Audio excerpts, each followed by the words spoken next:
حضرت نوح علیہ السلام کا قصہ۔ حضرت نوح علیہ السلام اللہ کے ایک عظیم نبی تھے۔ ان کا زمانہ ایسا تھا جب لوگ بت پرستی اور گناہوں میں مبتلا تھے۔ حضرت نوح علیہ السلام نے انہیں اللہ کی طرف بلایا اور سچائی کی راہ دکھانے کی کوشش کی، لیکن بہت کم لوگ ان کی بات مانتے۔ اکثر لوگ ان کا مذاق اڑاتے اور ان کی مخالفت کرتے۔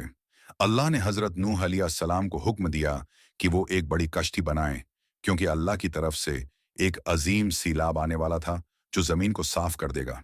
حضرت نوح علیہ السلام نے اللہ کے حکم پر عمل کرتے ہوئے کشتی بنائی اور اپنے ماننے والوں کے ساتھ اس میں سوار ہو گئے۔ اللہ نے زمین اور آسمان سے پانی برسا دیا، جس سے ایک زبردست طوفان آیا۔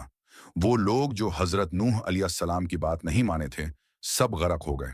کشتی میں حضرت نوح علیہ السلام کے ساتھ ان کے ہم سفر تھے، ماننے والے اور ہر جانور کا ایک جوڑا تھا۔